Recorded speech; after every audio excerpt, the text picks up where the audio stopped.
Welcome, everybody.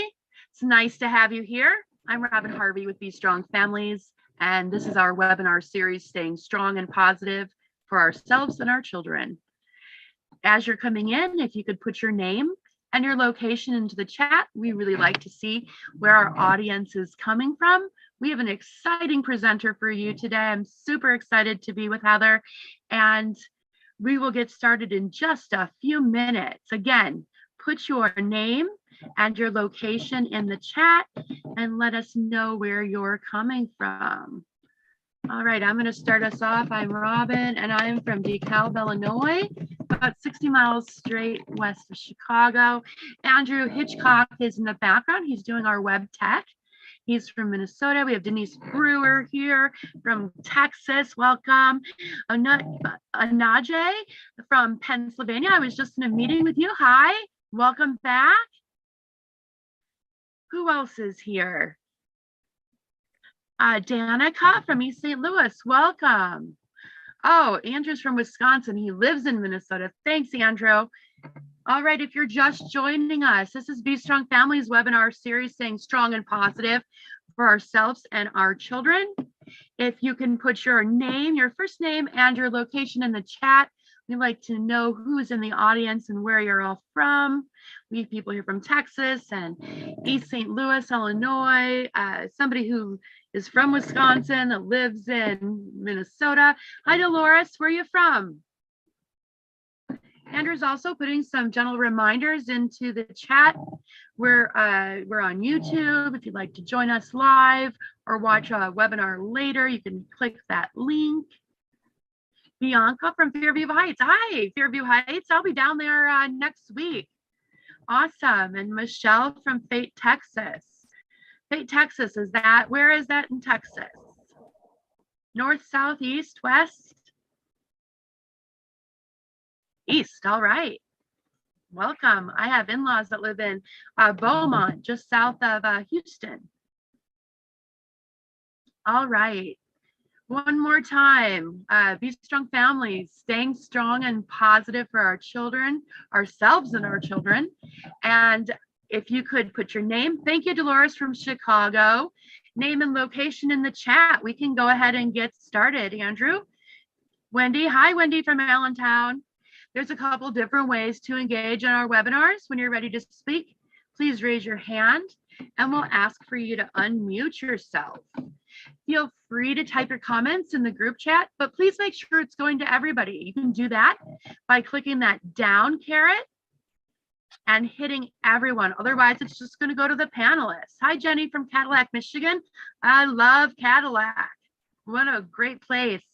And then also be patient with us. There's about 30 people registered for today.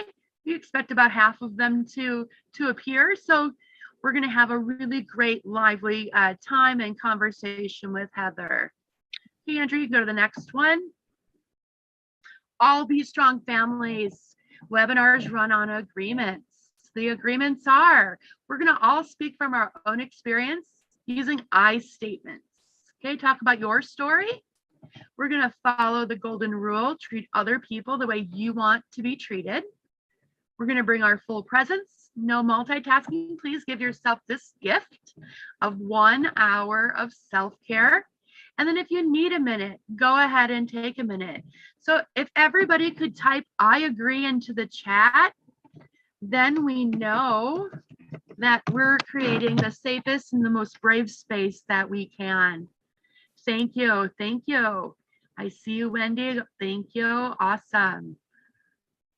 Great. Thank you, Denise. Thank you, Deanna. Awesome. Okay. Looks like we have a critical mass of agreeing, Andrew, so you can go to the next slide. So today I'm so super honored and excited. I met Heather, what, 10, 12 years ago now? Heather, yeah, a 10 time ago. And we took a class together. I was actually facilitating a foster parent class for Heather, and her husband came to volunteer to take care of vulnerable children in the state of Illinois. That's how Heather and I became friends and colleagues. And I just love the fact that she's a librarian. I'm going to let her introduce herself, but let me just say, I was a reluctant reader, Heather, and now I read no less than 100 books a year. That is my goal every year. I do a lot of them on Audible because I'm on airplanes and trains and cars a lot. So I listen, but once I fell into the love of reading, there was no stopping me. But it took until I was about 16 years old until I figured it out. And I had a beautiful teacher named Suzanne Lowe, and she was my creative writing teacher. And she introduced me to a genre of books that was not known to me. And I fell in love. And I never really looked back. So now I have an expansive taste in literature, but I still go back to those little classics, like The Glass Menagerie. It's one of my favorites. Like Flowers for Algernon. Like those were like books that would really touched me in my young adulthood and helped me like broaden my worldview. I was from a small farm town with very little life experience, and books gave me a whole new avenue to see the world through. So I love librarians. I love libraries. And I'm so thrilled that you agreed to spend an hour with us today. So go ahead and introduce yourself. I'm going to be here in the background and I'll be moderating your chat. I'll be looking for hands being raised, but this is going to be all about you and your presentation. Thanks. Well, thank you so much for that wonderful introduction. I'm so glad to see you again and to be here talking with everybody. There's my slides. Hi, if we could go to the next slide. This is for the love of reading, how to turn your reluctant reader into an avid one. It's wonderful to meet all of you. My name is Heather Love Beverley. As Robin has said, I am a librarian. Specifically, I'm a children's librarian, and I have been one for about 17 years now. And I work in the north suburbs of Chicago. And as a children's librarian, I actually have a specialty, and my specialty is reader's advisory. And what that means is it's my job and my expertise to connect children with books that they want to read, and basically readers of any age. So it's what I love to do. I love connecting potential readers with books that they're going to absolutely love and adore and get lost in. In addition to being a librarian, I'm also a mom. I have a beautiful 13-year-old daughter, Nevaeh. She's 6 in this picture, but she wants me to tell you all she is 13 now. She's delightful. She does love to read. I am an avid reader. All the books you see behind me, these are mine. I read a lot, at least 100 books a year, kids books, adult books, audiobooks, everything I read. But what is a little surprising, particularly because my entire career is based on books and reading, I was what is known as an indifferent reader, a reluctant reader myself when I was growing up.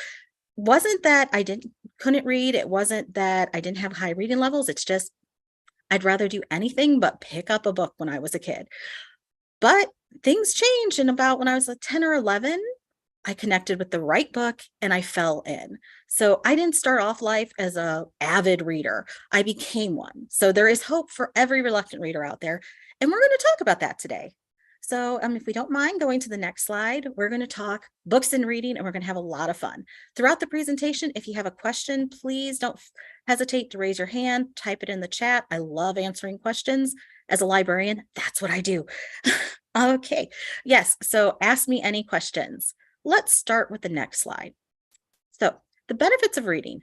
Intuitively, we as adults all know that there are benefits to reading. We know intuitively that it helps with literacy skills. It helps with comprehension. These are things we just kind of know. We know reading is good for us. But the thing is, science backs it up. Reading not only helps with literacy, it helps with comprehension. They're making connections when you read, concentration and focusing. All of this comes into play when you're reading a book, and it spills out into all areas of academics. If you think about it, science, you need to concentrate. You need to comprehend what is being given. History is really storytelling. So reading helps with that. And shockingly enough, reading actually helps with math. Math, although it's like pretty much a different language of numbers and equations, it takes decoding skills, and reading is all about decoding. So studies have shown that if you are a strong reader, you actually have very high math skills as well. The two are interlaced. So that thing that we know intuitively in ourselves that reading is good is true. And something scientists and researchers like to say is the more you read, the more you learn. And particularly those of us with younger children, like the pre-K and older, scientists recommend reading at least 1,000 books to them before they start kindergarten. Andrew's very kindly sharing a link to the program there. And the studies show that if children are exposed to 1,000 books, they have about, I think it's about 60% higher vocabulary than children who aren't exposed to that many words. So academically, it prepares them better for school. And 1,000 books sounds like a huge amount of numbers, but really, if you read a book a day for just about 3 years, you hit 1,000. And hope for us parents who had to read like Llama Llama Red Pajama every night, 5 times in a row for a month straight, that counts. That is not one book, that is like 50 times. So repetition is good, and repetition actually helps make those connections and builds pathways in your brain and shows how words work. So read frequently, read often, reread, it all helps academically. Now, beyond academic success, on the next slide, one of the main benefits is also social emotional. Reading is very powerful in how it connects you. It gives readers a better understanding of the world, situations that are beyond us, situations that we might not experience. It builds empathy. You get to sit in somebody else's shoes, see something from their eyes, see experiences that you wouldn't ordinarily. And also, it gives you a greater sense of self. If you see yourself in a book, you have a better understanding of who you are. You also learn things that you might like, but you haven't experienced. But through a book, you will see it and you will learn. Now, educators and librarians like myself, there is actually a theory that we refer to a lot called mirrors, windows, and sliding glass doors. It's by Rudine Bishop, this wonderful educator. And she states that every child needs to be exposed to books that are mirrors, windows, and sliding glass doors. What that means is they need access to books that are mirrors, that they can see themselves in. They can see what they look like. They can see their life situation. They can see what they are going through in the pages of the book. That is vital for understanding yourself, for feeling that you have relevance and importance in the world. It's extraordinary for self-esteem. So it's absolutely vital to give kids books where they are in them. Mirrors. Windows refer to books where children see people that aren't like them, people who have different life experiences, different backgrounds. It lets them see what it's like to learn about experiences. So for some of us who never leave our hometowns, we still know what it's like to live halfway across the world in another country because we've lived there in a book. And that helps build empathy and strengthens our understanding and gives us compassion. And then sliding glass doors, that's the escapism. Those books where you're just completely taken away to another world, where you learn utterly new things and you actually kind of lose your sense of self because you're in that book and you're experiencing it as it happens. All of these things are absolutely vital to ensuring that children grow up with this great social emotional balance in their lives. Beyond the social emotional balance, as on the next slide, reading is a bonding experience. It sounds odd because reading is solitary, it's you and a book, but it actually is a bonding experience. When children are younger, we hope you are reading to your children. We hope you are doing those 1,000 books. But when you read, you're sharing the words, you're sharing an experience. You can talk about what's happening in the book. If you're reading a picture book, you can talk about what the characters are doing on the page. Like, what do you think this picture means? If it's a little bit older, you can talk about the plot, about what's happening. What do you think is going to go wrong? How do you think the characters are feeling? What would you do? And even when your children are older and they no longer want you to read to them, you can still bond with them by saying, well, what are you reading? Is there anything you'd recommend I should read? read those same books and then talk with your kids about it. See what they are. Have those conversations, the same ones you would have with them when they're little and reading picture books, you can have with them when they're older and reading chapter books and novels, or even their homework textbooks. Whatever they're reading, you can have a conversation with them. So you can bond via reading. And also kids bond with each other over books. I see in my job so many kids go, oh my God, you've read Wimpy Kid? I love Wimpy Kid. Let's talk Wimpy Kid. We have whole events based on books that kids love. So something that seems so solitary is actually incredibly uniting and bonding. And beyond being a bonding experience, reading is just plain fun. I mean, where else but in a book can I go explore like Mars? I'm never going to leave this planet, but thanks to a book, I can go to outer space. And that's what it is for kids too. We want them to have that fun. We want them to explore fantastic worlds and just enjoy. It's a great escape sometimes from reality. So we want to give them that joy, that fun that it is in reading. So this is fabulous. We know there's a ton of benefits to reading. But what about our reluctant readers? There are some kids who just gravitate towards books and you don't have to worry because they've got 50 books lined up and they're reading them all the time. But then you have the reluctant readers or the indifferent readers. So what can we do for them? Let's go to the next slide. The first thing we need to acknowledge is that all reading is valid. And I say this because sometimes we think a book is a book, like you need a hardcover book in front of you, and that's what counts as reading. But reading also looks like ebooks. Read your phone on your device, on a computer, on a tablet. That is just as valid as a book. Same with audiobooks and being read to. Even though you're not reading the words, you're still hearing them, you're comprehending them, you're processing them. That is a valid form of reading. So if your child loves being read to, keep doing it. Maybe you can connect them with an audiobook. Audiobooks are wonderful, in fact, because they often include acting is involved. So you get a better sense of what the words mean on the page. Like if there's a sense of urgency in the text, the narrator narrates with a sense of urgency. So it shows kids the connection between emotions and actions and the words on the page. So being read to, listening to audiobooks is just as valid as picking up a book and reading it. On the next slide is graphic novels and comics. Now, I understand sometimes parents, when they see this, they're like, there's so few words in a graphic novel and in a comic. How is this reading? Surely it's not. But the wonderful thing about graphic novels and comics is that when children read those, they're actually doing two types of reading. They are doing the reading of the words, and they are also reading the visual language presented. Comics and graphic novels are great because the story cannot be told without the pictures, and kids are picking up vital clues from the pictures, vital aspects of the text that is not normally there. So when your child is reading a graphic novel and comic, it's actually a much higher processing level. And I have here an example of a typical graphic novel page that really kind of emphasizes this. This is a page from Guts by Raina Telgemeier. She's probably one of the most popular graphic novel artists out there right now for kids. She does Guts, Sisters, The Babysitter's graphic novels. Kids love reading them all the time. And so this is a page from Guts. And it looks very simple. You've got a woman there saying, well, how are you feeling? Tell me what it is. And you have our main character, Raina. This is actually a memoir.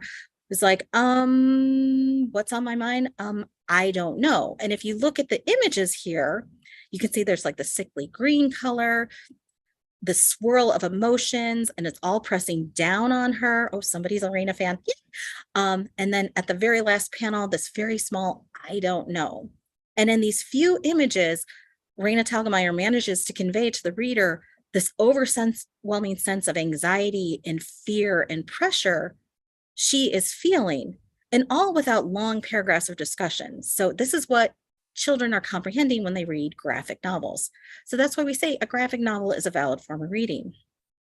Now, beyond graphic novels and comics, newspapers and magazines are also valid. Oftentimes, our reluctant readers actually really like to read magazines and newspapers.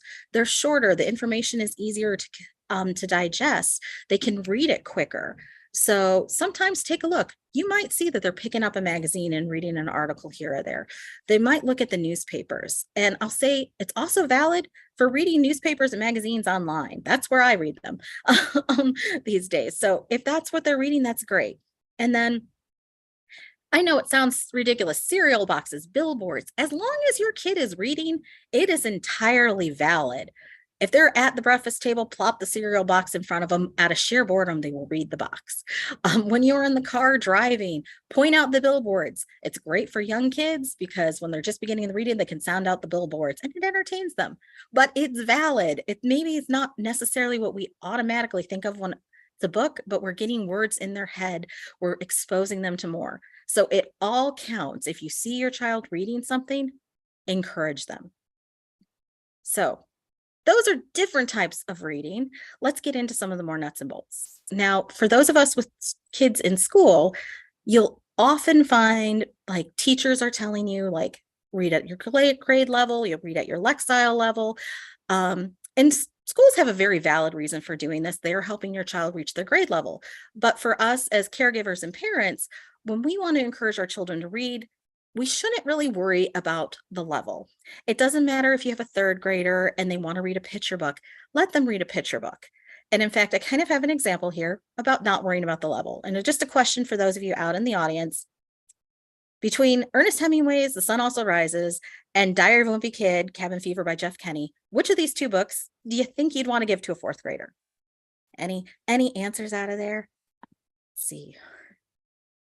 It's kind of an interesting question if you look.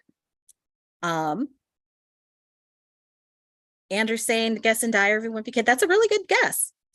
But if we take a look, Lexile, which is one of the biggest grade and level indicators used in America, says Ernest Hemingway is 610 Lexile, which is about a second grade reading level. And Diary of a Wimpy Kid is 1060, which is about a seventh grade. So according to Lexile, neither one of these you would give to a fourth grader.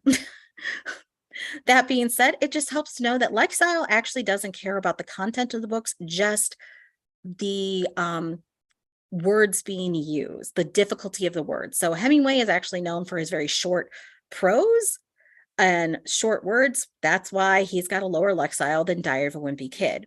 So when your child picks up that book that you're like, and they're a sixth grader and they're picking up something that looks like maybe a second grader would read it, don't worry about the level. What's most important is that your kid is picking up something that they found interesting, that they were drawn to. So don't worry if it's something that looks too young for them. And similarly, don't worry if it's something that looks like it might be too old for them. Like, oh, you're only in fourth grade. Are you sure you want to read that eighth grade book? They're interested in it. And their minds can kind of start making those connections on the things they might not understand. The most important thing is to make sure they're interested in it. So don't worry about the level. Now, after leveling, we kind of set that aside. Find what they like. If your kid is a diehard movie fan, take a look and see if there are movie tie-ins. Same with TV shows. If your kid loves Paw Patrol, check out the Paw Patrol readers. If they play video games, a lot of video games are actually based on either comics or science fiction novels. Find the science fiction novels. They can be the gateway. Now, on a personal story, one I like to share is my husband, Joel. When he was a young kid, he was not a reader at all. He was a very reluctant reader. He was not a very strong reader, did not like to pick up books at all. But when he was in high school, a movie came out, and the movie was Jurassic Park. Awesome, amazing dinosaurs on screen. He loved it. He wanted more like it. However, there was no other movie like Jurassic Park. But what there was is the book that Jurassic Park was based on, Jurassic Park by Michael Crichton. He picked up that book and he read it and he wanted more. And he continued reading. So much so that today, so many years later, he's also a children's librarian like me. Went from not reading a single book as much as possible until high school to now reading books every day and encouraging children to read too. So don't discount movie tie-ins or TV tie-ins or video game tie-ins. If your kid is interested, they can find something and spark with it. Similarly, find books about their favorite sports, whatever you want, just connect it to them. And once you know what they're interested in, seek out title recommendations. And here's something I know from experience as a parent. Sometimes I, as a librarian, have a lot more success getting your child interested in a book than you might have because you are their parent. My 13-year-old daughter has 2 librarians as a parent. Do you know how many books she reads that we recommend? 0, because we are her parents and recommending it. But she will read books other librarians recommend to her, other teachers recommend to her, her friends recommend to her. So sometimes seek out those recommendations that don't come from you. That just helps. Something with some kids, they're just like, hey, no, my mom likes it, so no, I'm not going to. So look out for those recommendations. If you go to your local library, there are personalized book recommendations. Many libraries, mine included, will ask you some questions. We have like actually a form you can fill out about what are you interested in? If you read, what do you like to read? Or what's your favorite movie? And we'll curate a list of books for your child or for you as an adult based on your own specific interests. And for a kid getting those lists that's selected just for them, that's like amazing. Their mind's like, wow, selected just for me. It makes it very special. So seek out recommendations from other people. Your kids are going to be very interested those. On the next slide, thank you, Stephanie. Her son's teacher recommended Gordon Corman to her son, and her non-reader read 2 of the books in a day. Gordon Corman is amazing as an author, and I am not surprised. He really hooks kids in. Rewind, I think, is one of his books. Fantastic. Another thing to do to keep kids interested is make sure books are highly visible. Studies have shown that if children have access to books, they are going to pick them up. So keep a selection of books in the house. And they can be library books. Go to the library and check out 50 books. If you want books to own, you could go to little free libraries. They're like little boxes that people have in their neighborhoods with books that you can take for free. Go to garage sales and go to half-price books, like used bookstores. Have just a selection of books on hand so children can see them. And if there's a book you particularly want your kid to read, maybe it's a topic you think they should know about, or maybe it's just something you think is interesting, just leave it laying casually around the house. 9 times out of 10, when the kid is really bored and there's nothing they want to do online anymore, they're going to see that book and they're going to pick it up. So just leave books lying around. They will find them and they will read them. And here's an interesting one too. Let kids see you read. It's a kind of a subconscious thing. When kids see you reading, they get the message that it's okay to read, that it's okay to find time out of your day to read a book, that it is important and valuable to you as an adult that you find time to read. You are the best example to your children. So let them see you reading. And as I said, it could be any type. I let my daughter hear the audiobooks I'm listening to most of the time. We leave our magazines out. We make time to read. We know reading is very important. So help make that connection. Yes, Robin, that's actually a really great tip.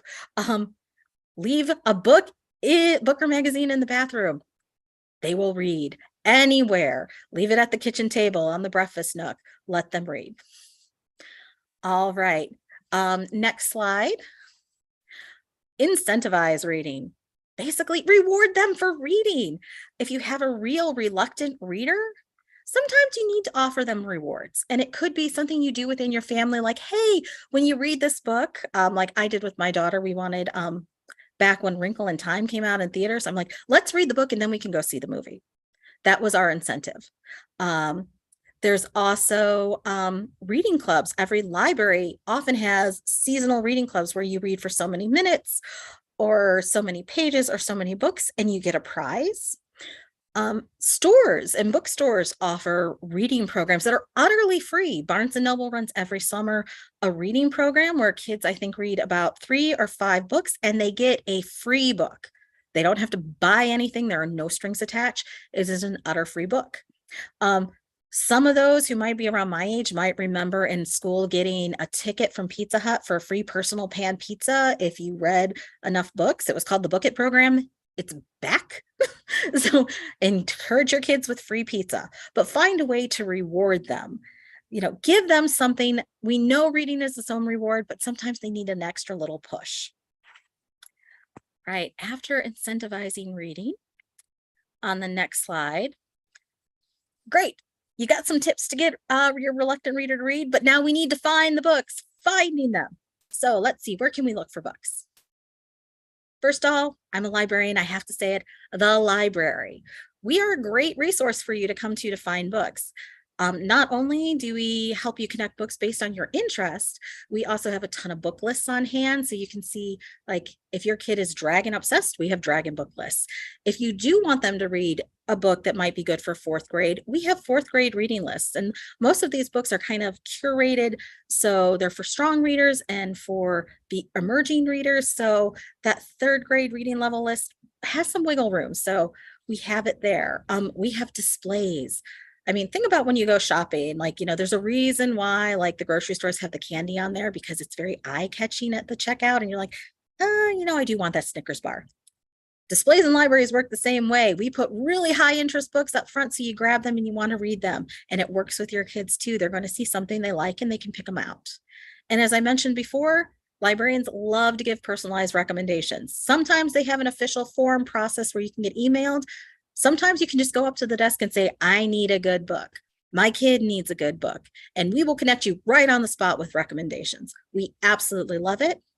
Even better if you can convince your kid to come in and talk to us. We love talking directly to the kid and finding out just from them what they might be. So don't be afraid to stop in the library. Beyond going to the library, there's some other resources you can access. State book award lists. Almost every state has an award list. I love these because they are often kid tested and teacher approved. Most state children's book awards are compiled of books that kids throughout the state submit as nominations. They go, I loved this book. And it goes through a group of librarians and teachers who narrow it down to about 10 to 12 books. And then kids throughout the state read them and vote on them. So right away, you have a book list of about 10 to 12 books that kids have said themselves are amazing.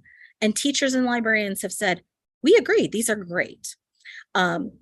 And that often works. Again, that's kind of removing yourself out of the equation, saying, I think this is a great book. You can say, hey, the kids thought this was a great book. Why don't you check it out? Two state awards that I really love. My home state of Illinois has the Rebecca Cottle Awards, which tend to be for 6th through 8th graders. We also have the Blue STEM, which is 2nd and 3rd and 4th, and Monarchs, which is kindergarten. And Texas has some fantastic state awards, the Blue Bonnet Awards. They really, both of them really kind of grasp what kids really like. And so if you're kind of stumped, take a look at book awards and take a look at book awards in your state. There are also national book awards.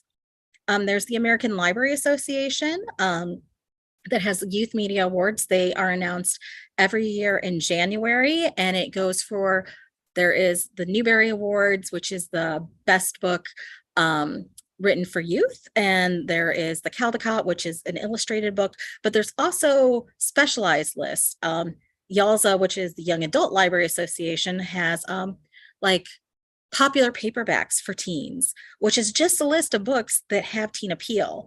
They have the Alex Awards, which are popular adult books that have teen appeal. So you can find a ton of book lists at your disposal that librarians have gone through and said, we think these are really great books that your kids and teens will like.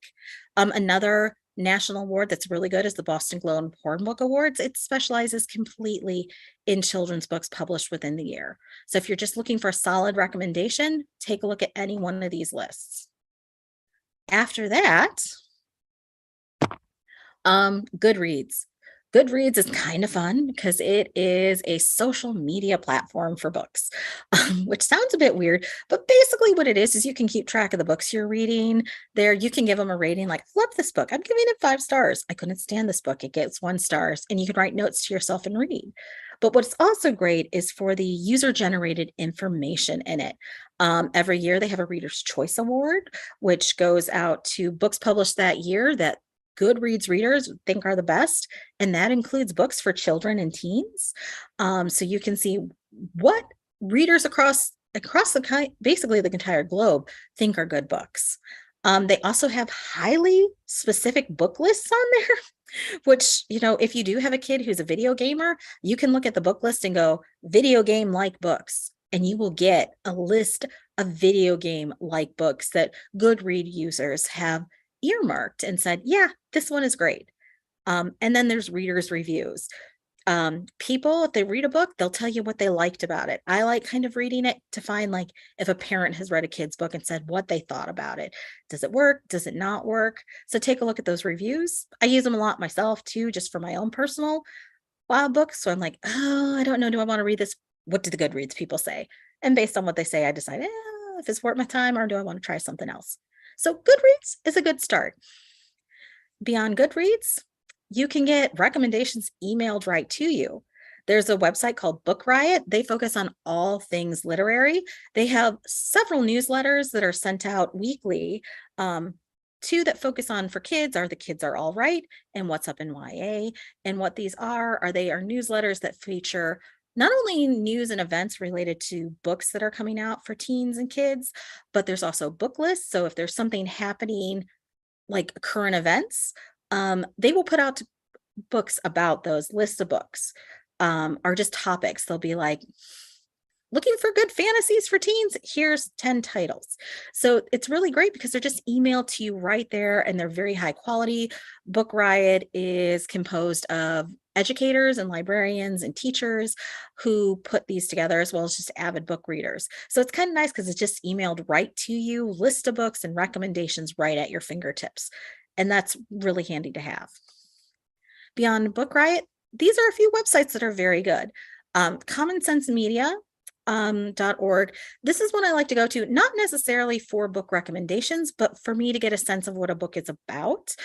Common Sense Media takes all forms of media, books, video games, movies, TV shows, and not only gives you plot summaries, but gives you possible areas of things you might want to be aware of. Like maybe you have a book, but you're like, is this going to be too violent for my child? They actually call out how much violence is in a book. They'll highlight language, they'll highlight situations, so you can find out for yourself, do you think this book is appropriate for my child? Do you think this movie is appropriate for my child? And they do have reviews. And on books, I like scrolling down because they have parent reviews and kid reviews. Kid reviews I love because sometimes the parent will be like, I did not like this book at all. And the kid review is like, this is the best book ever. And those are the ones I want to read because the kids are saying they love it. Read Kiddo Read. This is an interesting resource. Maybe some of you know of an author called James Patterson. He's written like 100 books. At my library, I think an entire shelf of books is all James Patterson. Well, James Patterson has a son, and his son and him as well, they were reluctant readers, and he wanted to help reluctant readers. So he came up with Read Kiddo Read. It is a nonprofit organization that encourages reading. They also have book reviews on it, and those books basically completely appeal to reluctant readers. That's all what Read Kiddo is about. So you can go on there and get some ideas for those reluctant readers. Readbytely.com is another website entirely devoted to growing a love of reading in children. They also have newsletters in there, so you can find relevant book lists. They focus a lot on social emotional books too. So if your child is sad, they have books to help you deal with sadness. If there are current events that they're concerned about, they put out book lists as well. But it's a very approachable website that is very focused on building that love of reading for children. Another one I love, it comes out every year, is NPR's Best Books of the Year. They do this for all age levels. What's really fun about this is particularly the kids ones. They actually have prominent children's books authors select what they think the best books of the year are.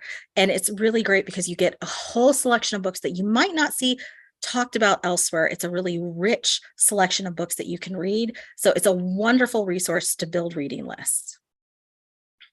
Okay, let's see. On our next slide, again, in search of a good book, ask people.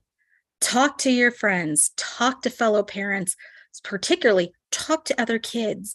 Look for recommendations. What have you read recently that you liked? Did you see something that caught your eye? Ask your friends, like, hey, what did you like to read? Or what are your kids reading? Parents, talk to parents, go like, what book did Johnny read recently that captured them?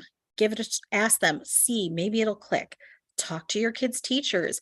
Your kids' teachers know your kid really well. They might be able to say, I think they might connect to this book. You might want to try that.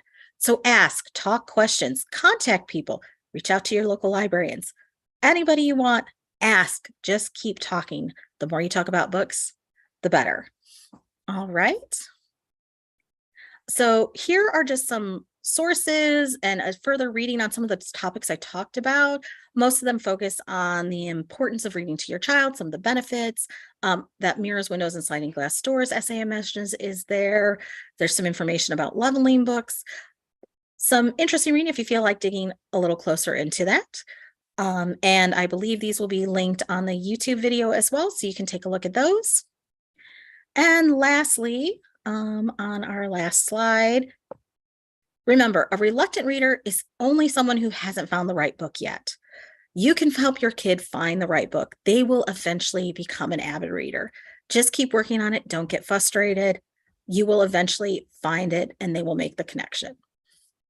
So thank you. If you have any questions, I love questions.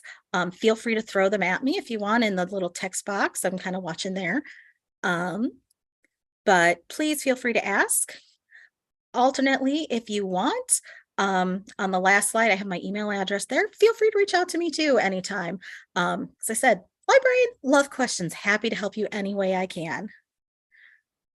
All right. Let's see. And thank you so much. It was so much fun talking with you all about books. So you can tell as librarians, that's what we love to do. We love talking books all the time. Let's see. You're welcome. Is there a good resource for knowing what books are being adapted to TV or movies?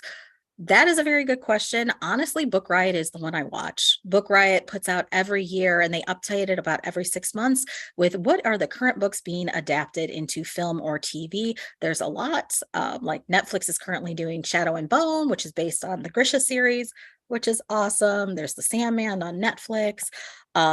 School of Good and Evil, which I think is on Netflix, is based on The School of Good and Evil by, I'm blanking on the guy's name.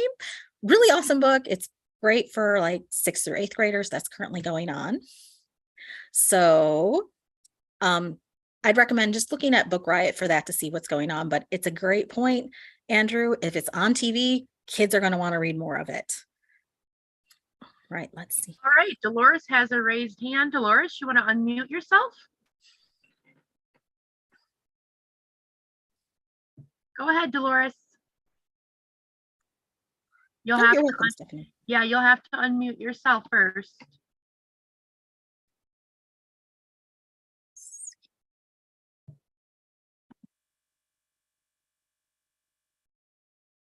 All right, well, Dolores is figuring out how to unmute herself or to, oh, she says, I love reading to my babies. Yeah, me too. Oh, yay, we love to hear that.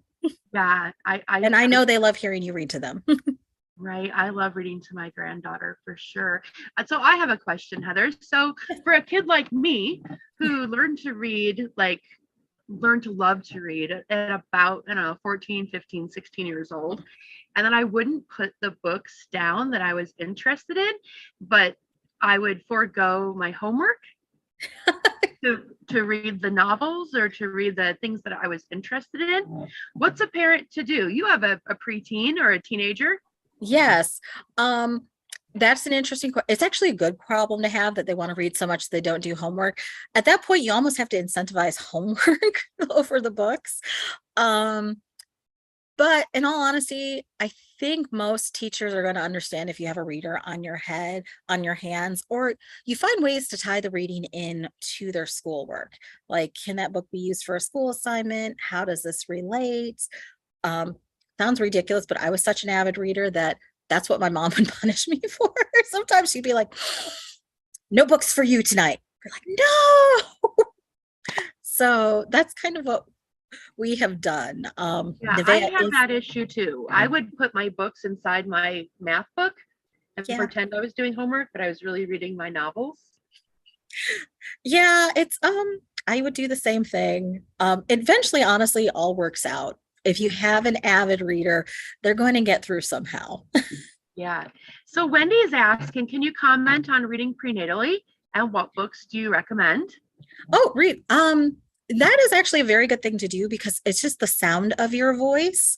And for prenatally, it honestly doesn't matter what you're reading. It can be anything because at that point, it's really just about the vibration and the comfort of the books you're reading. When your baby is born, what I would focus on is books with repeating patterns of text and rhymes. Rhymes, there's a reason like we encourage you to do nursery rhymes with your children. Rhymes help build those neural pathways of language because it teaches patterns. So what I'd recommend, honestly, is to find any children's book that rhymes.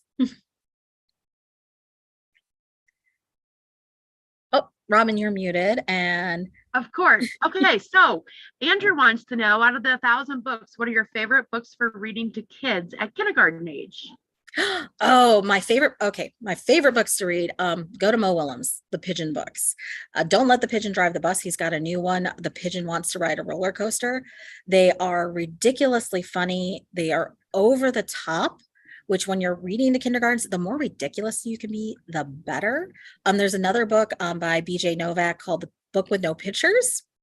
There are literally no pictures, but he makes you say the most ridiculous words ever.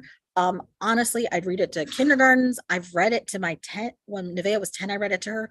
She loved it. There's also the Ballad of Rock, Paper, and Scissors, which if you can read it over the top, like like you're a sports announcer, it's great. So look for silly and ridiculous titles. Make them laugh, make them giggle. Now, if you're reading for them to try to go to sleep at night, go for soft, soothing books. My favorite to read is a book called The House in the Night. It won the Caldecott. I want to say, oh goodness, I don't remember exactly when it won the Caldecott, maybe 2015. It's a very beautiful, soothing book. I read that one to Nevaeh like almost every night for a year, pretty much. Never got tired.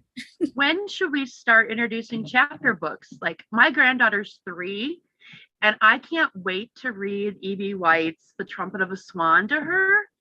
Oh, I'm so glad you brought that up because actually reading to your children, a fun fact is kids can understand books that are read to them much sooner than they can read those books themselves. So if you think the book is appropriate, don't hesitate, read it to them because they can hear and understand much more than they can physically read at the moment. So at 3, I mean, feel free. When Nevaeh was 5, I started reading her some of my favorite books as a child. The Betsy Tacy series by Maud Hart Lovelace, chapter books, really nice and cozy. And at 5, it wasn't something she could necessarily pick up and read for herself, but she could read it there. But really, as long as you think it's appropriate, it doesn't matter if it's a chapter book or not. They can understand at a higher level. That's awesome. I can't wait to get into those and to the Anna Green Gables and to the Laura Ingalls Wilder. I'm just super excited. Oh, yes. I can't wait. Anna Green Gables. I'm trying to get Nevaeh to read those because I really want to go. I love those. I love that series so much. Andrea says, I've literally had to incentivize my 16-year-old with getting homework done before being able to read. They also hyper focus on books, which is great. Then we have a comment, I love his books. And then there's some more comments, lots of comments. Oh, Denise. Yeah. Oh, yeah, Denise. Okay, so Denise says, no question at the moment, but you mentioned how much math and reading go hand in hand, and that stood out tremendously. As it regards to decoding, that just gave me a huge revelation. I have a 7-year-old who reads above grade level, but not as fluent in mathematics. So I've started a habit of having him read one book a day outside of school in replacement of his tablet. Right now, excellent. I'm currently reading The Greatest Miracle in the World by O.G. Mandingo. I've gained so many tips and great links so far from this webinar to incorporate here at home. This information is greatly appreciated, and you've done a great job facilitating. Oh, thank you. That sounds exciting. An excellent idea to, take away the tablet and read. Sometimes with younger, although it's perfectly valid to read on a screen, sometimes it's better to read a print book with younger kids. It's actually interesting, studies show that we read differently on a screen than we do with print books. And something I've just noticed anecdotally as a librarian, most times kids actually prefer the print book. Sometimes there's a book they really, really want, and I'm like, I'm sorry, I don't have a physical copy. It's an ebook. They're like, I'll come back later. Mm-hmm. So it's funny, we think kids are so techy, but honestly, when it comes to books, they actually really do like the print. So I would say with kids, it's more ebook, audiobooks, like they like to listen to a book, or they like to physically read a physical book. Yeah, I think that goes for adults too, Heather. I got, I'm older, so there wasn't ebooks when I was a kid. But I remember getting my first Nook, and I didn't read as much when I got the Nook as I did. So I went back to paper books until I started traveling. And then I fell in love with Audible because, it's just convenient and I still get all the same, pleasure, and I can keep my eyes on the road. Yep, I am an avid audiobook listener. I always have. I've got a book I read in print and a book I read on audio. I'd say with adults, it's about 50-50, those who prefer ebooks over those who prefer print. A benefit, particularly as an older reader of the ebooks, is the font adjustments. Yeah. That's great. But, it's really just a matter of preference and enjoyability. I love audiobooks because, like you, when I drive, I like having a book going on. Sometimes I just like to have something to listen to while I clean the house. Right. Yeah, me too. And I also have got to introduce my kids to a lot of different and varied authors by my Audible books, because they're stuck in the car listening to mom's story. And then they're like, oh, okay. I do like this kind of book. So that has been a helpful thing. Andrew also said, speaking of math and reading, once they're old enough, I want to teach my kids how to play D&D and Magic, the Gathering.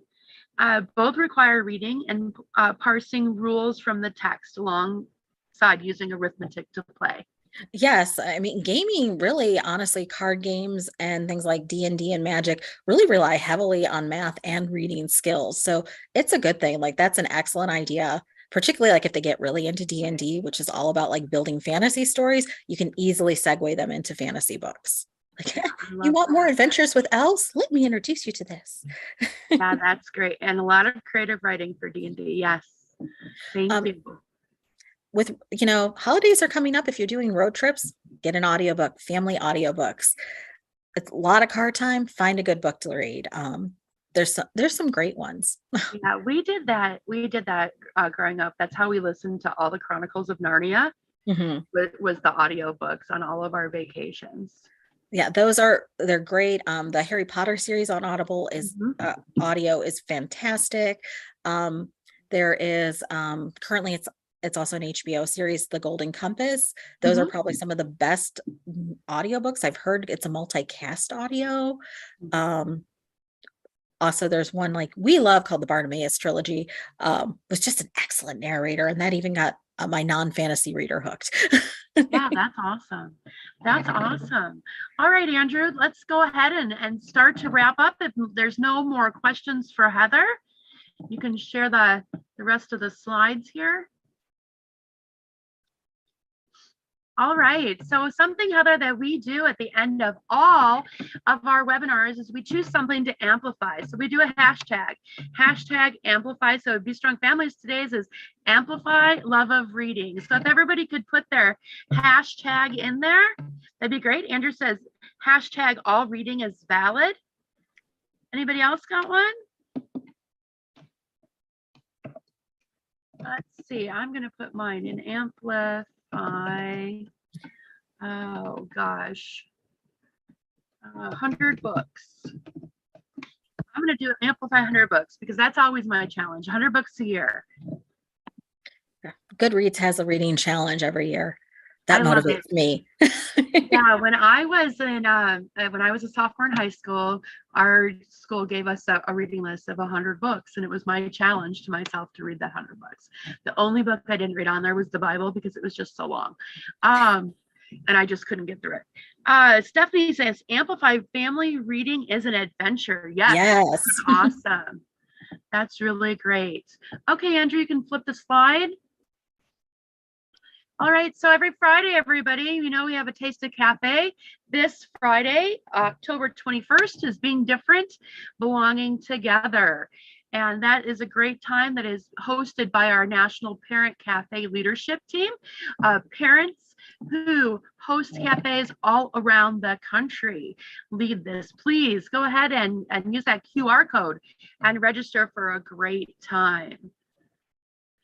And Andrew put in a very long explanation of what that's going to be. So you guys can go ahead and read that on your own. And then for registration for upcoming webinars, there is the link there in the chat for English and Spanish. Remember, Mondays and Wednesdays are our webinar series in English, and Tuesdays and Thursdays are in Spanish. We do offer certificates for those of you who need them for continuing education hours for your employment. You can contact info@bestrongfamilies.net. And to get in contact with any of our past presenters, please visit our Speakers Bureau. And that link is in the chat there. And there's also the bestrongfamilies.org, which is our shop. We have all kinds of Be Strong Families swag. It makes great Christmas gifts with the holidays coming up, or thank you appreciation gifts. Go ahead and take a look at that. Hi, Pam. And Pam said Amplify Reading is leading. Thank you. And then we have thank you so much. This has been so helpful. All right, Andrew, is that the last slide? Okay, join our YouTube community, please. We keep all of our webinars on there. You can be a part of that. Click the little bell to subscribe and get notifications. And I am just so grateful to you, Heather. Thank you. Oh, thank you so much for having me. I hope that our paths do not take so long to run into each other again. I appreciate all of the information you have given and the way that you are really kind of guiding young readers into their futures. I appreciate you. Well, thank you. Happy reading, everyone. Yes.